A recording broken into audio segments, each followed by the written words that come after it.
ಕೊಟ್ಟೂರು ತಾಲೂಕಿನಲ್ಲಿ ಬಾಲಾಜಿ ಕಲ್ಯಾಣ ಮಂಟಪದಲ್ಲಿ ಪ್ರಥಮ ಬಾರಿಗೆ ನಡೆದ ರಾಜ್ಯ ಮಟ್ಟದ ಪತ್ರಿಕಾ ದಿನಾಚರಣೆ ಹಾಗೂ ರಾಜ್ಯ ಕಾರ್ಯಕಾರಿಣಿ ಸಭೆಯನ್ನು ಕರ್ನಾಟಕ ಪತ್ರಕರ್ತರ ಸಂಘದ ರಾಜ್ಯಾಧ್ಯಕ್ಷ ಮುರುಗೇಶ ಶಿವಪೂಜಿಯವರು ಡಿಜಿಟಲ್ ಮಾಧ್ಯಮದ ಮೇಲೆ ಜನರ ನಂಬಿಕೆ ಈಗ ಕಳೆದು ಹೋಗುತ್ತಿದೆ. ಇದನ್ನು ನಾನು ಹೇಳುತ್ತಿಲ್ಲ, ಅನೇಕ ಹೈಕೋರ್ಟ್ ಪೀಠದ ನ್ಯಾಯಾಧೀಶರು, ಆಂತರಿಕ ಸರ್ಕಾರದ ಗುಪ್ತದಳ ಹಾಗೂ ಸಾರ್ವಜನಿಕವಾಗಿ ಈಗ ಮಾತನಾಡುತ್ತಿದ್ದಾರೆ.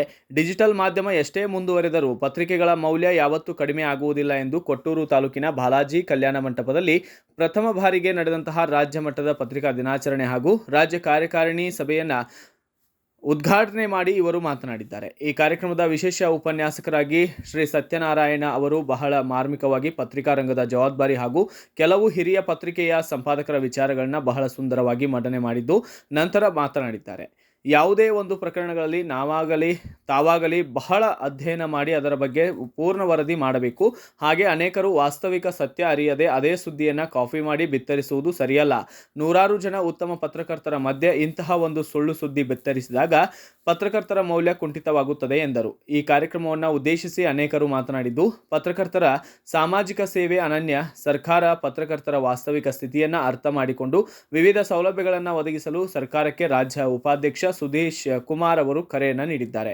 ಈ ಸಂದರ್ಭದಲ್ಲಿ ಕರ್ನಾಟಕ ಪತ್ರಕರ್ತರ ಸಂಘದ ರಾಜ್ಯದ ಉಪಾಧ್ಯಕ್ಷರಾದಂತಹ ಮುರುಗೇಶ್ ಶಿವಪೂಜಿ, ರಾಜ್ಯ ಉಪಾಧ್ಯಕ್ಷ ಸುಧೀಶ್ ಕುಮಾರ್, ವಿಜಯನಗರ ಜಿಲ್ಲೆಯ ಅಧ್ಯಕ್ಷ BHS ರಾಜು ಸೇರಿದಂತೆ ಅನೇಕರು ಭಾಗಿಯಾಗಿದ್ದರು. ಇದೇ ಸಂದರ್ಭದಲ್ಲಿ ಪ್ರತಿಭಾವಂತ ವಿದ್ಯಾರ್ಥಿಗಳಿಗೆ, ಪೌರ ಕಾರ್ಮಿಕರಿಗೆ, ವಿವಿಧ ಕ್ಷೇತ್ರದಲ್ಲಿ ಸಾಧನೆ ಮಾಡಿದಂತಹ ಸಾಧಕರಿಗೆ ಸನ್ಮಾನ ಮಾಡಲಾಗಿದೆ. ಸಮಾಜಕ್ಕೆ ಅನುಕೂಲವಾಗುವಂತಹ ಯಾವುದೇ ಸ್ಟೆಪ್ಗಳನ್ನು ನಾವು ಇಡಬಾರದು ಅನ್ನೋದನ್ನು ಈ ಸಂದರ್ಭದಲ್ಲಿ ಹೇಳ್ತೀನಿ. ಬದಲಾದ ವಾತಾವರಣ, ಅದು ರಾಜಕೀಯ ಆಗಿರ್ಬೋದು, ಸಾಮಾಜಿಕ ಆಗಿರ್ಬೋದು, ಹೊಣೆಗಾರಿಕೆ ಹಿಂದಿಗಿಂತಲೂ ಪತ್ರಕರ್ತರ ಮೇಲೆ ಹೆಚ್ಚಾಗಿಬಿಟ್ಟಾರೆ. ಪ್ರತಿನಿತ್ಯ ಹೆಚ್ಚಿನ ಸುದ್ದಿ ಮಾಡಬಹುದು. ನಾವು ಯಾವುದೋ ಒಂದು ಊರಿಗೆ ಹೋಗ್ತೀವಿ ಅಂದ್ರೆ ಅಲ್ಲೊಂದು ಸುದ್ದಿ ಮಾಡಬಹುದು, ಬಸ್ ಒಳಗೆ ಹೋಗ್ತೀವಿ ಅಂತಂದ್ರೆ ಒಂದು ಸುದ್ದಿ ಮಾಡಬಹುದು, ಹೆಚ್ಚಿನ ನಾವು ಸುದ್ದಿ ಮಾಡಬಹುದು. ಸಮಾಜಕ್ಕೆ ಯಾವ್ದು ಅನುಕೂಲ ಆಗ್ತೈತಿ ಅದಕ್ಕೆ ನಾವು ಹೆಚ್ಚು ಲಕ್ಷ ಕೊಟ್ಟು ಅಂತಹ ಸುದ್ದಿಗಳಿಗೆ ಒತ್ತು ಕೊಡೋಣ ಅಂತ ಹೇಳಿ ಆಮೇಲೆ ಬ್ಯಾಲೆನ್ಸಿಂಗ್ ಮಾಡ್ಕೊಂಡು ಹೋಗೋದು ಬಹಳ ಇಂಪಾರ್ಟೆಂಟ್.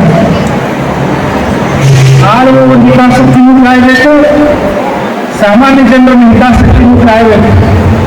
ಎಷ್ಟೋ ಬಾರಿ ಸರ್ಕಾರಕ್ಕಾಗಿ ಜನಗಳ ಆಧಾರ ಅನ್ನೋ ರೀತಿ ಒಳಗೆ ಅಧಿಕಾರಸ್ಥರ ವರ್ತನೆ ನಮಗೆ ಕಂಡು ಬರ್ತದೆ. ಅದು ಶಾಸಕಾಂಗ ಆಗಿರ್ಬೋದು, ಕಾರ್ಯಾಂಗ ಆಗಿರ್ಬೋದು.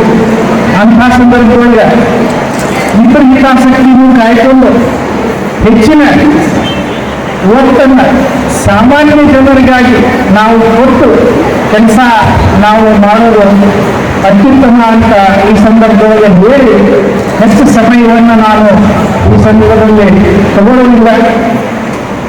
ನೀವೆಲ್ಲ ಬಹಳ ದೂರದಿಂದ ಬಂದಿದ್ದೀರಿ.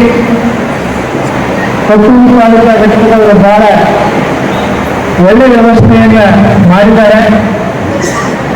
ಇನ್ನೂ ಒಂದಿಷ್ಟು ಜನ ಬರ್ತಾ ಇದ್ದಾರೆ, ಇನ್ನೂ ಒಂದು 4-5 ಕಡೆಯಿಂದ ಜನ ಬರ್ತಾ ಇದ್ದಾರೆ. ಅವರು ಬಂದು ಈಗ ಸೇರ್ಕೊಳ್ತಾರೆ ಈ ಕಾರ್ಯಕ್ರಮಕ್ಕೆ. ವಿಶೇಷವಾಗಿ ಇವತ್ತು ರಾಜ್ಯ ಕಾರ್ಯಕಾರಿಣಿ ಸಭೆಯನ್ನು ನಾವಿಲ್ಲಿ ಪತ್ರಿಕಾ ದಿನಾಚರಣೆಯ ಸಂದರ್ಭದಲ್ಲಿ ರಾಜ್ಯ ಕಾರ್ಯಕಾರಿಣಿಯ ಸಭೆಯನ್ನು ನಾವಿಲ್ಲಿ ಕರೆದಿರೋದ್ರಿಂದ ರಾಜ್ಯ ಮಟ್ಟದ ಪದಾಧಿಕಾರಿಗಳೆಲ್ಲ ಇಲ್ಲಿ ಬಂದಿದ್ದಾರೆ. ನಮ್ಮ ಟ್ರಸ್ಟಿಗಳು ಬಂದಿದ್ದಾರೆ. ನಮ್ಮ ಸುರೇಶ್ ಕುಮಾರ್ ಅವರು ಒಬ್ಬರು ಟ್ರಸ್ಟಿ ಆಗಿದ್ದಾರೆ. ಬಸವರಾಜ ಪುಟ್ಟಿ ಅಂತ ಇನ್ನೊಬ್ಬರು ಟ್ರಸ್ಟಿ ಅವರು ಬರ್ತಾ ಇದ್ದಾರೆ. ಯೋಜನೆಗಳು ಏನು ಅನ್ನೋದು ನಿಮಗೆಲ್ಲ ಗೊತ್ತದೆ. ಹೊಸವಾಗಿ ಬಂದಿರುವಂತಹ ಕೆಲವು ಸದಸ್ಯರಿಗಾಗಿ 1 ನಿಮಿಷದೊಳಗೆ ನಾನು ಹೇಳಿ ಮಾತನ್ನು ಮುಗಿಸ್ತೇನೆ.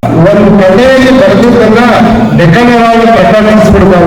ಸಾರಿ, ಇಂಡಿಯನ್ ಎಕ್ಸ್ಪ್ರೆಸ್ ಕನ್ನಡ ಪತ್ರದಲ್ಲಿ ಇಡೀ ನಾನು 10 ಹೋಗುವಂತೇಳಿ ಮೊಹಮ್ಮದ್ ಇಂಡಿಯನ್ ಅಂತೇಳಿ ಸ್ವಲ್ಪ ಯೋಚನೆ ಮಾಡಿದ್ರೆ ಪತ್ರಕರ್ತ ಆ ಪದನ ತೆಗೆದಾಗಿ ನಾನು ಈ ಕಥೆಯನ್ನು ಲೇಖನವನ್ನು ಪ್ರಕಟಿಸ್ತೀನಿ ಅಂತ ಲೇಖಕರು ಹೇಳ್ಬೋದಾಗಿತ್ತು. ಒಬ್ಬರಿಗೆ ಹೇಳಿದ್ರೆ ನಿಮ್ಮಗಿಂತ ಸಮಾಜದ ನೆಮ್ಮದಿ ಮೇಲೆ ಮುಖ್ಯ ಅಂತ ಹೇಳಿ ಆ ಕಥೆಯನ್ನೇ ಚಿತ್ರಿಸುವಂತ ಅವಕಾಶ ಇತ್ತು.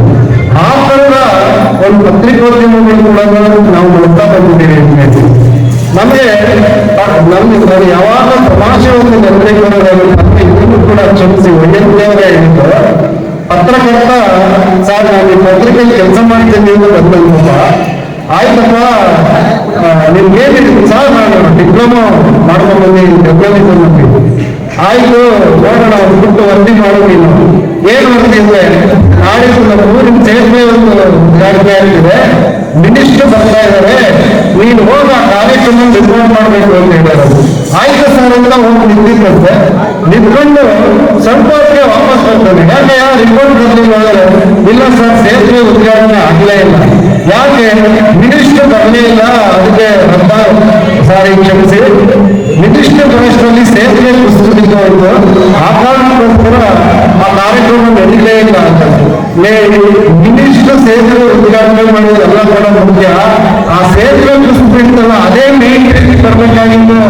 ಎಂತ ಭ್ರಷ್ಟಾಚಾರ ಇದೆ ಅನ್ನೋದು ಬೈಲ್ ಹಿಡಿಯೋಬಿಟ್ಟು ವಾಪಸ್ ಬಂದಿದೆಯಲ್ಲ ಕಷ್ಟ ಅಂತೇಳಿ ಬೈಲು ಅವರನ್ನ ಕಳಿಸಿದ್ದು ನನಗೆ ನೆನಪಾಗುತ್ತೆ. ನಾನು ಆ ಭಾಷೆ bureau report Dawal Shedam Bharat Vaibhav news Kotturu. Thanks for watching. Read, discuss and debate with editor Dr. Yan Prashant Rao. Wanted reporters in print, digital and visual media for Bharat Vaibhav Daily Newspaper, BV5 News Channel and BV Fast Web News from all talukas of Karnataka, Goa and Maharashtra. If interested, send your resume to 9019229369.